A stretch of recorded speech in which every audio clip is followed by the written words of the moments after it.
তো welcome back to another blog. আমি আছি প্রশান্ত, তোমরা দেখছো নতুন একটা এপিসোড। সুবর্ণরেখা নদী পার করে একটা গভীর জঙ্গলের মধ্যে এসে পৌঁছেছিলাম। এই এপিসোডে দেখতে চলেছো তোমরা তপবন। আহা হা হা, কত সুন্দর লাগছে দেখো চারিদিকে, পুরো একদম জঙ্গলে মোড়া একদম। আর গাছের পাতাগুলো চকচক চকচক করছে, পুরো সবুজ, কচি কলা পাতা টাইপের একদম। এখান থেকে চাঁদা বিলা বলে সোজা, আর আর বাঁদিকে হচ্ছে তপবন, এই বাঁদিকে।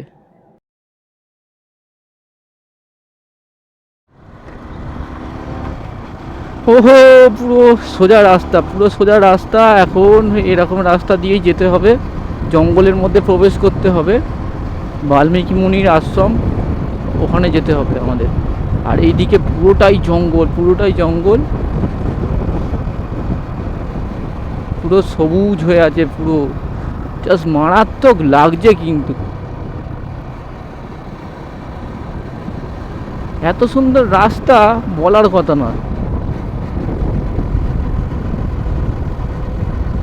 এখানে আছে তপবন জঙ্গলে এলাকায় বুনো হাতি রয়েছে, অযথা জীবনের ঝুঁকি নিয়ে জঙ্গলে যাবেন না, তাতে যে কোনো সময় দুর্ঘটনা হতে পারে। সেই জন্যে বন বিভাগ, খড়গপুর বন বিভাগ, পশ্চিমবঙ্গ সরকার, এই হচ্ছে ব্যাপার। আমরা তপবনে এন্টার করে গেছি, আর আমাদের ওই রাস্তা দিয়ে আমরা এসেছিলাম, বাইকগুলো ওখানে রাখলাম, বাইকগুলো রেখে আমরা ভেতরে ঢুকেছি। আর এইদিকে দেখো কত বড় জঙ্গল, ঠিক আছে। আর এইখানে হচ্ছে বাল্মীকি মুনির আশ্রম আছে, ওই দিকটায় যাব আমরা। চলো এখন যাওয়া যাক। আর সবাই গেছে ভেতরের দিকে, আমরাও যাব, চলো। এখন চলে এসেছি বাল্মীকি মুনির আশ্রমে। তো দেখতেই পাচ্ছ এখানে সীতা মায়ের মন্দির এখানে, আর এই লবকুশের জন্মস্থান এইখানটায়। আমার নাম জয়রাম। জয়রাম। জয়রাম দলুই। জয়রাম দলুই। আপনি কি এখানে পুরোহিত? পুরোহিত। মোটামুটি কত বছর ধরে এখানটায় রয়েছেন, বা পূর্বপুরুষরা কি আপনার? না, পূর্বপুরুষ নয়, এটা 10 বছর, 10-12 বছর হবে। আপনি 10-12 বছর এখানটায় রয়েছেন, পুজো করছেন। তো এই জায়গাটার সম্পর্কে তো মোটামুটি বইতে পড়েছি যে তপবন কি বা এখানটায় কি রয়েছে, আর এখানটায় এসেও দেখছি। তো আপনি যদি একটু গুছিয়ে বলেন যে অ্যাকচুয়াল কি রয়েছে। এই যে আপনারা এই তপবনকে এলেন, এই তপবনটা কার? না, দস্যু রত্নাকর। উনির নাম দস্যু রত্নাকর। তাহলে খোঁজলে দেখাইছে উনি যে দস্যু রত্নাকর লোকজন মারত, অনেক লোকজন মেরে ফেলেছে। তাহলে উনি যে লোকজন মেরে ফেলেছে, তারপরে বোম্বাই নাড়বে এলে এই তপবনে এসে বলছে, রত্নাকর তুমি যে এত লোকজন মেরে ফেলেছো, তোমার পাপের ভাগ খেলবে। উনি তখন বললেন, আমার বাবা আছে, মা আছে, স্ত্রী আছে, তাহলে তুমি জিজ্ঞাসা করতে যাও। এখান থেকে 2 কিলোমিটার দূরে উনির বাড়ি। উনি সে তখন বলছে, ব্রহ্মা বলছে, তাহলে তুমি যাও, জিজ্ঞাসা করতে যাও, তোমরা তো পালিয়ে যাবে, আর আমার দিয়ে তুমি বন্ধন করে রেখে যাও। বললে লতার বন্ধনে ওদের দুজনকে ব্রহ্মা না রেখে বেঁধে রেখে জিজ্ঞাসা করতে গেল। কিন্তু বাবা বলছে, তোকে ছোটো থাকতে বড় করেছি, কীভাবে সংসার চালাবি আমার দেখার দরকার নেই, তবে পাপের ভাগ আমি দিতে পারবো না। মায়ের কাছে গেল, সে বলছে 10 মাস তোকে গর্ভে ধারণ করেছি, একদিনের যন্ত্রণা ঋণ শোধ করতে পারবি না, আমাকে পাপের কথা বলছিস। স্ত্রীর কাছে গেল, সে বলে, তুমি তো আমাকে বিয়ে করে এনেছো, যত শক্তি প্রতিপালন তুমি রন্ধন আনবে, আমি রন্ধন করে দেবো, কাজ পাপের ভাগ নেবো বলে তাড়াতাড়ি করে এসে যাদের ব্রহ্মা নারদকে খুলে দিলে। এইটা হচ্ছে ধ্যান সমাধি, এইটা এই জায়গাটা। তারপরে ব্রহ্মা বলছে, বলে, আচ্ছা রত্নাকর, তুমি তো এত লোকজন মেরে ফেলেছো, তোমার পাপ তো প্রচুর হয়ে গেছে, তুমি চান করতে যাও। বলে ওই নালী, সীতা নালী ওইটাকে বলা হয়, যেটা কোলটা পেরিয়ে দেয়। আচ্ছা, সীতা নালীকে জিজ্ঞাসা করতে, সীতা নালীকে চান করেছে, জল স্পর্শ করেনি, জল পালিয়ে যাচ্ছে, সরে পালিয়ে যাচ্ছে। আমরা যে নালটার উপর ওই পোলটা, ওই সীতা নালী। তারপরে জল স্পর্শ করেনি, জল পালিয়ে যাচ্ছে, সরে এত পাপ ঘুরে চলে এলে। তখন ব্রহ্মা বলছে, রত্নাকর তোমার টান করা হয়নি না? বলে না, আমাকে জল দেখে সরে পালিয়ে যাচ্ছে। তাহলে এইটা ধ্যান সমাধি, এইখানটা বস করায়। বস করিয়ে বলে, আচ্ছা ওইটা একটা কি একটা গাছ দেখালো, একটা মরা গাছ দেখালো, ওইটা কি না মরা কাষ্ঠ, মরা কাষ্ঠ। তুমি এই নামটাই, মরা কাষ্ঠটাই, এই নামটা তুমি জপ করতে থাকো। বলে এই ধ্যান সমাধি এইখানে বসে উনি মরা নাম জপ করতে লাগে। তাহলে কতদিন গেল মরা নাম জপ করতে? 60,000 বছর গেল। 60,000 বছর পরে বোম্বাই নারদে এলে, এসে দেখলে ওর গায়ে বলবি হয়ে গেছে, উইয়ের বলবি একবারে ঘেরে গেছে। এখন ইন্দ্রদেবকে স্মরণ করতে 7 দিন বৃষ্টি হতে কাঠামাটা বাড়ি গেল, হাড়গুলা। তখন রচনাকর না আজকে যে রামায়ণটা তুমি রচনা করবে। উনি তখন বললেন, আমি স্কুলের মুখ দেখিনি, আমি রচনা করব কি করে, লেখাপড়া জানি না। বলে সরস্বতীর কৃপায় সব হবে। ব্রহ্মা কাগজ কলম দিলে লেখা আরম্ভ হয়ে গেল, 7 কাণ্ড রামায়ণ উনি লিখলেন। কি লিখলেন?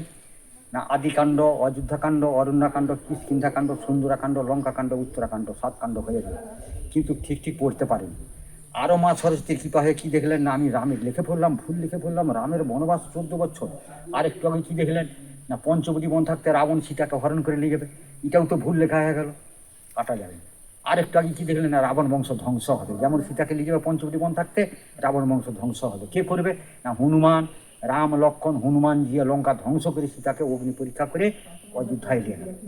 এবারে অযোধ্যায় বেশি দিন বসবাস করেনি, মেয়েরা ধরছে সীতা তোমাকে যে রাবণ নিয়ে গেল তার মুখ দেখেছো না, বলে ওর মুখের দিকে আমি তাকাইনি, জলে দেখেছি 10টা মাথা 20টা হাত, তোমরা কি দেখবে? রাবণ মধ্যে দেখতে ইচ্ছা হয়, খড়ি আনো বলে একটা মেয়ে খড়ি এনে দিল, 10টা মাথা 20টা হাত মাটিতে অঙ্কিত করা হলো, মার গর্ভ তখন 5 মাসে। মেয়েগুলা দেখে দেখে চলে গেল, রাম আসছে দেখলে সীতা আমাকে পছন্দ করলে মাথাগুলো আগলো কি না, বলে মেয়েরা ধরতে আমি একে দেখালাম না, বলে না তুমি রাবণকে ভালোবাসো, নাহলে তুমি আগবে কেন? লক্ষণকে ইনি তো লক্ষণকে তপবনে ছেড়ে দিয়েছো, ইনি লেখক, ইনির কাছেই ছেড়ে দিয়ে গেল। এই যে তপবনটা দেখছো, নিরবিলি জায়গা, 3-4 কিলোমিটার দূরে দূরে বাড়ি, তার মধ্যে নেই তপবন।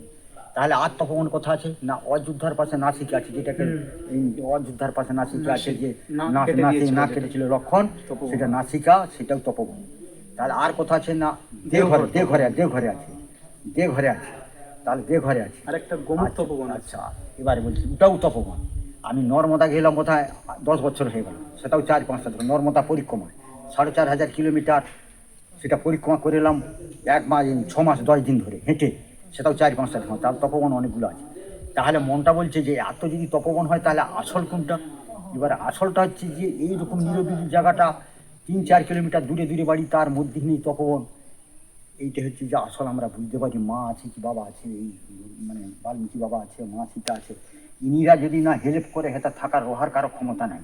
আমরা 2টা লোক বাইরে আছি, হেতা বুঝা গেল, আমার বাড়ি দাসপুর ঘাটা। কত দূর এখান থেকে? দাসপুর ঘাটা লাগে, তাহলে আমরা বাইরের লোক, হেতা রোহার লোক নাই, এইটা ভয়ঙ্কর জায়গা, বুঝা তো গেল। এইখানটায় মানে আপনারা থাকেন কে কে? ওই তো জয়ন্ত আচ্ছা, আপনারা দুজনেই এখানে থাকেন? দুজনেই থাকে, হেতা রোহার লোক নাই।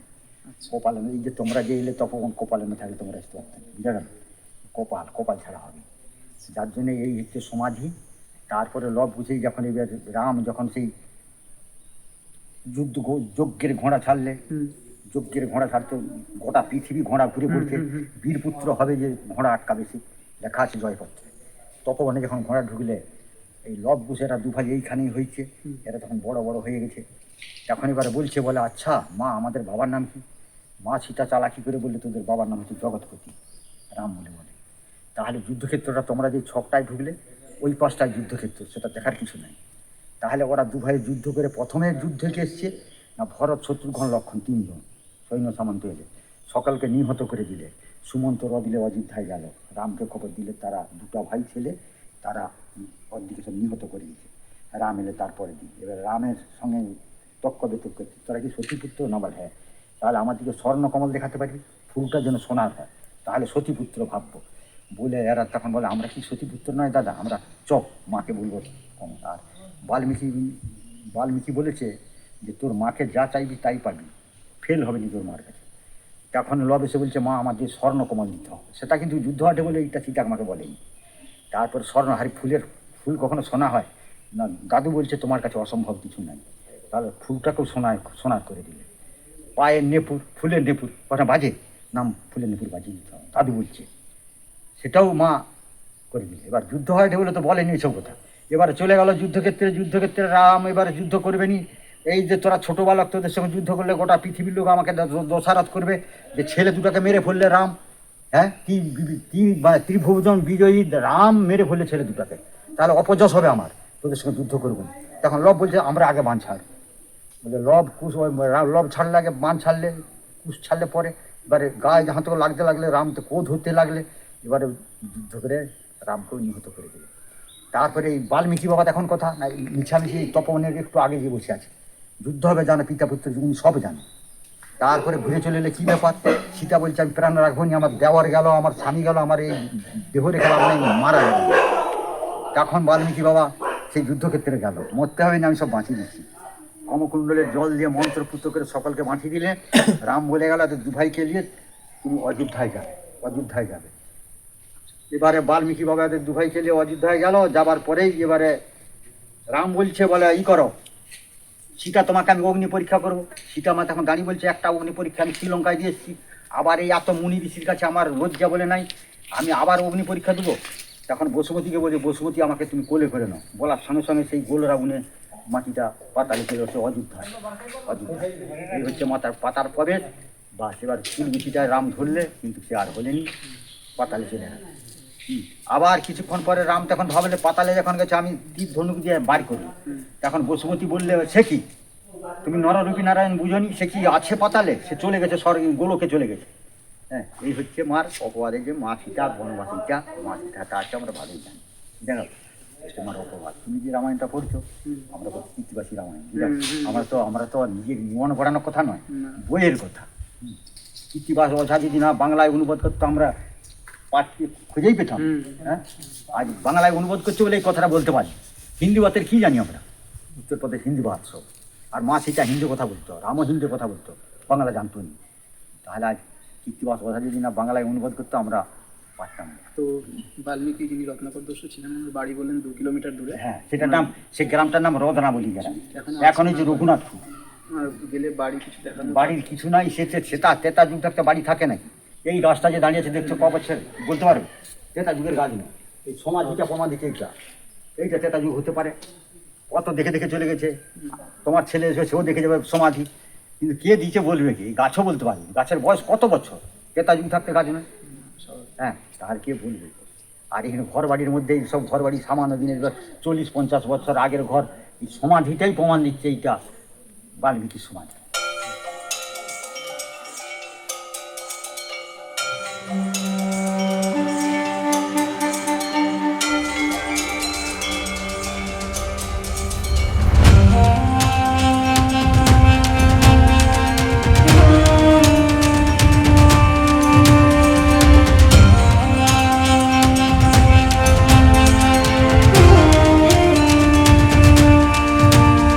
পুরোটাই গভীর জঙ্গল, গা ছমছমে পরিবেশ, কেউ নেই।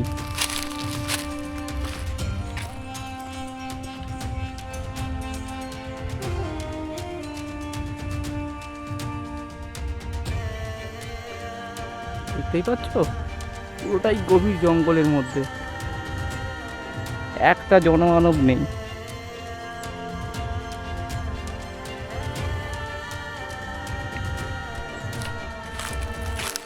জঙ্গল দিয়ে হেঁটে হেঁটে যাচ্ছি,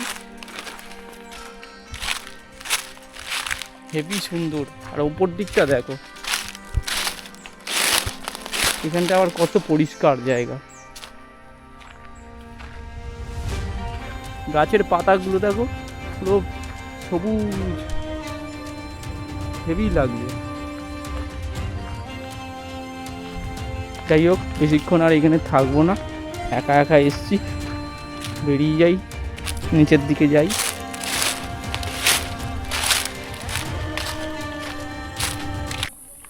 তো আমরা এখান থেকে এখন বেরিয়ে যাচ্ছি। তো পুরোহিত মশাই অনেক কিছু শোনালেন, তো এখান থেকে এখন বেরিয়ে যাচ্ছি, আর গাড়িটা ওখানটা রাখা আছে। তো চলো, এখন আমরা এখান থেকে বেরিয়ে গেলাম, বেরিয়ে এবারে ঝাড়গ্রামের উদ্দেশ্যে রওনা হলাম।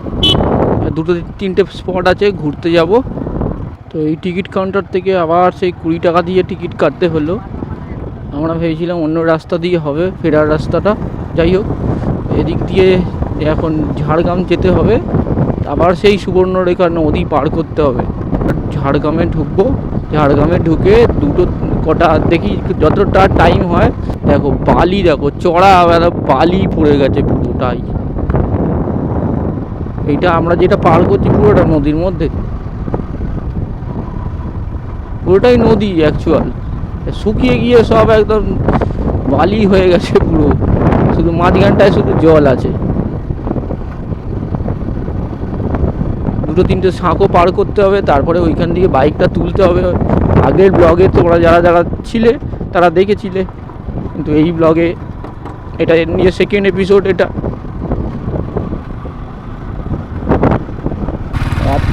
এত বালি বলার কথা না, সামনের চাকা স্কিড খাচ্ছে, পেছনের চাকা স্কিড খাচ্ছে। অ্যাডভেঞ্চার রাইড হচ্ছে আমাদের।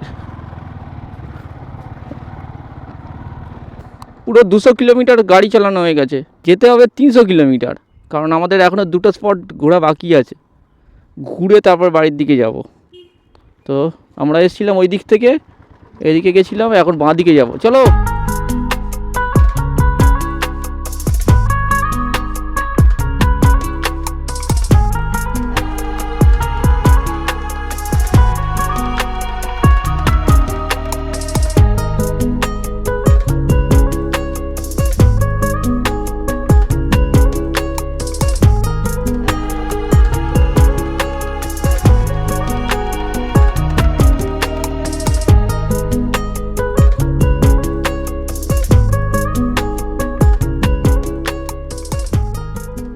ভাইকে একটু গাড়ি চালাতে দিয়েছিলাম, ভাই বললো অনেকক্ষণ ধরে গাড়ি চালায়নি, একটু বলছে আজকে একটু গাড়ি চালাবে।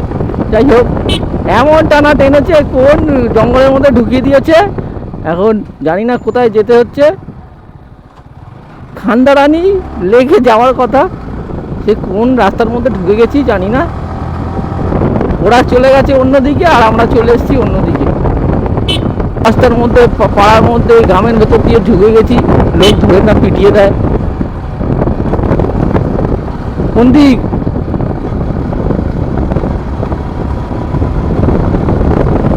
খান্দারানির লেক দেখতে গিয়ে আমরা জঙ্গলে ঢুকে গেছি। কোন পুকুর পাড়ে চলে এসছে দেখে তো, এ দেখো।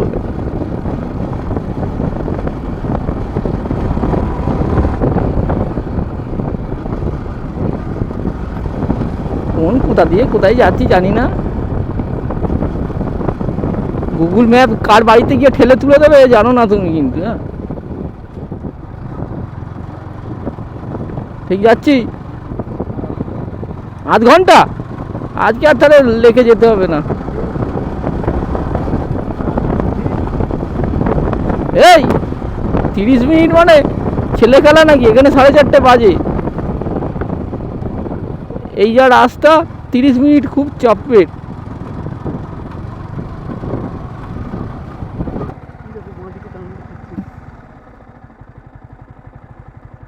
আমি তো বললাম ভুলভাল রাস্তা, এইখানে রাস্তা হবে না এরকমভাবে। এই রাস্তাটা কোথায় দেখাচ্ছে দেখো, একটুখানি যাই, ঘুরে ঘুরে সেই দেখবো যে সেই একই জায়গায় এসে পৌঁছেছি।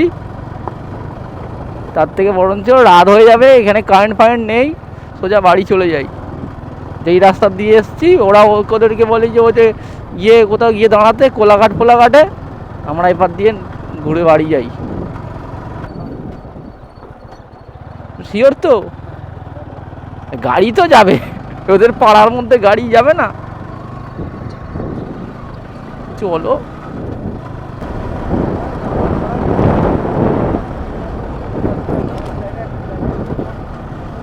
ম্যাপটা ঠিক ছিল, তুমি, আমার মনে হলো তুমি ডান দিকেরটা ঢুকলে, ওটা বাঁ দিকেরটা ঢুকতে হতো।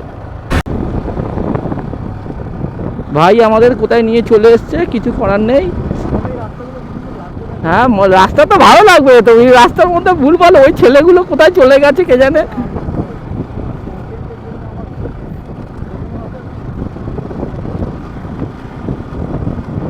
রাস্তাটা ভালো, কিন্তু ব্যাপারটা হচ্ছে ওদের ছন্নছাড়া হয়ে গেলাম গ্রুপটা।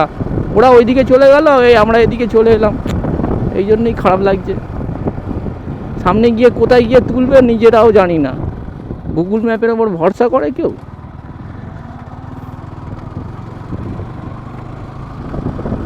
ও হো, 10 কিলোমিটার এরমভাবে যেতে হবে। জানি না রাস্তার মধ্যে কি হতে চলেছে।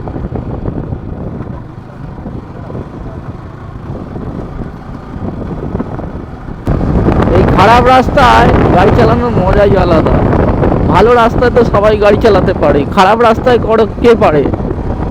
এই হচ্ছে হ্যান্ডেলি R15 বস, R15। এই বালি রাস্তার মধ্যে 60-70-এর মতো গাড়ি চালায়, 60, 65, 55, 56।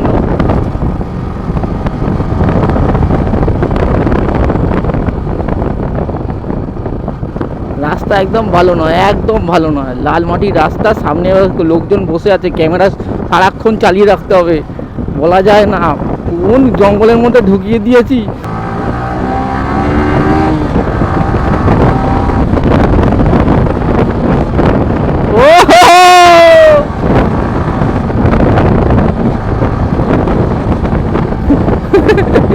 অ্যাডভেঞ্চার রাইড ভাই, এক ফোঁটা দাঁড়ানোর সিন নেই এখানে, অচেনা রাস্তা ভাই, বলা যায় না কি- ওখানে গিয়ে নামবো, নেমে বার করবো, চলো কোন দিকে? সোজা সোজা বাঁ দিকে একটা রাস্তা গেছে। 2 কিলোমিটার হয়ে গেল যখন থেকে এই মেনটাতে উঠে।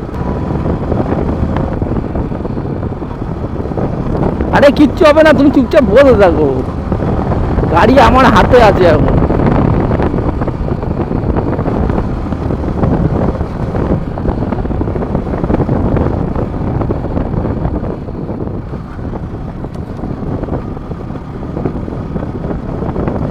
হ্যাঁ, জয়পুর ফরেস্ট তো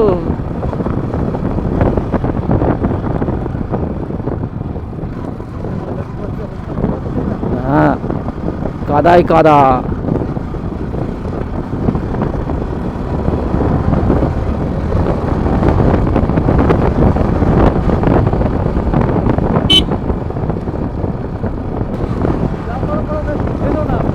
আর ব্যাং ফেলবে, ফেলবে কেন? তোমাকে ফেলবো কেন আমি?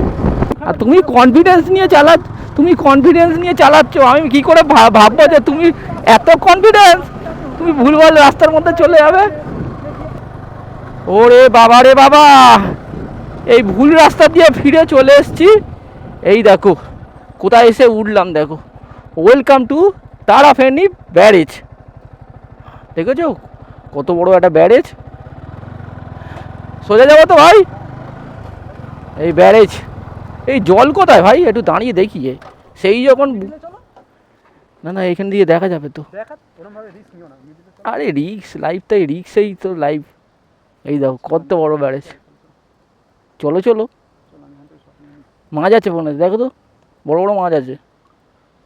জঙ্গল মঙ্গল থেকে উঠে চলে এসেছি ভাই, ভয়ঙ্কর দৃশ্য হয়ে গেছে, কারণ আমরা ওখানে জানি না কোথায় গেছি, নিজেরাও জানি না, ঠিক আছে, গুগল ম্যাপে ভরসা করে গেছি, মানে কিছু হয়ে গেলে ভয়ঙ্কর ব্যাপার হয়ে যেত। সেই জন্য ওই রাস্তাটা দিয়ে কী জোরে বাইক চালিয়েছি, এত খারাপ রাস্তা, ও বসেছিল জানে। ভাই এখন কোথা থেকে কোথায় নিয়ে যাচ্ছে, এখন ঘাগড়া ওয়াটারফলসে নিয়ে চলে এসছে, জঙ্গল মঙ্গল দিয়ে উড়িয়ে উড়িয়ে নিয়ে ঘাগড়া ওয়াটারফলসে চলে এসছে। মানে কি আর বলবো, আর বললাম না গুগল ম্যাপ গুগল দেখাচ্ছে কার বাড়ি ভেতর দিয়ে নিয়ে গিয়ে কোথায় নিয়ে চলে এসছে, এখন ঘাগড়া ওয়াটারফলস। কত দূরে টানবো, কত দূরে, এরকম ভাবে অচেনা জায়গায় যেতে টানা যায়, তাও টানছি।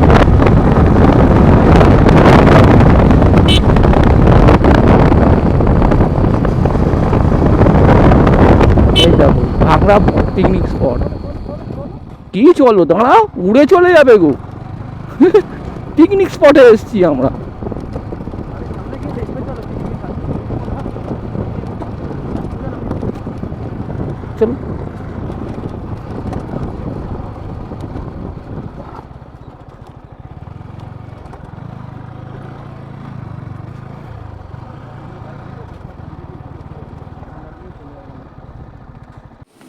কোথা দিয়ে জঙ্গল থেকে মঙ্গল থেকে জানি না, ম্যাপ ফ্যাপ গুলিয়ে তুলিয়ে চলে এসছি এখন। এই দেখো ঘাগড়া ওয়াটারফলস, হ্যাঁ এই তো তোমাকে দেখা যাচ্ছে, এই সেই যতনাস্তের গুরুয়ে এক ফোঁটা গাড়িটা চালাতে দিয়েছি, এমন জোর টেনে কোন দিকে রাস্তায় ঢুকিয়ে দিল জানি না।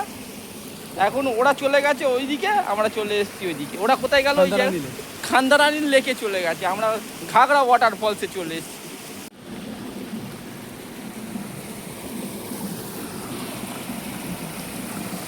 ঘাগড়া ওয়াটারফলস থেকে আবার সব এক জায়গায় মিট হয়ে গেছি। ঘাগড়া ওয়াটারফলস থেকে চলে এসেছি এখন বেলপাহাড়িতে আবার সবাই একসঙ্গে মিট হয়ে গেলাম।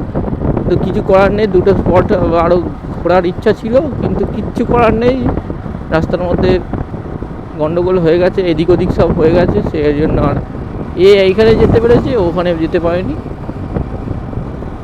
আর কি করা যাবে, চলো এখন বাড়ির দিকে যাওয়া হবে, কারণ অনেকটা রাস্তা, প্রায় 300 কিলোমিটার রাস্তা চালিয়েছি, আপ ডাউন হচ্ছে 200 কিলোমিটার, 210-20 এরকম দেখাচ্ছে, ওরকম হবে। তো চলো এখন টান যাওয়া যাক বাড়ির দিকে। 6.5 hours later. চলে এসছি এখন পাটুলিতে, দেখতেই পাচ্ছ ডান দিকে পাটুলি। তো ভিডিওটা এখান থেকে শুরু করেছিলাম আর ভিডিওটা এখানেই শেষ করলাম। আর এখন হচ্ছে 516 কিলোমিটার টোটাল আজকের দিনের রাইড হচ্ছে। 516 কিলোমিটার রাইড হয়েছে। আর এখান থেকে আরও আমাদের বাড়ি পর্যন্ত যেতে আরও 16 কিলোমিটার, 32 কিলোমিটার অ্যাড করে নিলে আজকের দিনের রাইড সকাল থেকে রাত পর্যন্ত। এখন প্রায় 11:30টার মতো বাজতে যায়। এই হচ্ছে আমাদের রাইড। তো ভিডিওটা এখানেই এন্ড করছি। আর ভিডিওটা কীরকম লাগলো অবশ্যই তোমরা কমেন্ট বক্সে জানিও। দেখা হবে নতুন একটা ব্লগে, নতুন একটা কন্টেন্টে। আজকের মতো বিদায় নিলাম, নেক্সট ব্লগে দেখা হবে তোমাদের সঙ্গে আবার। তো টাটা, গুড নাইট সবাইকে।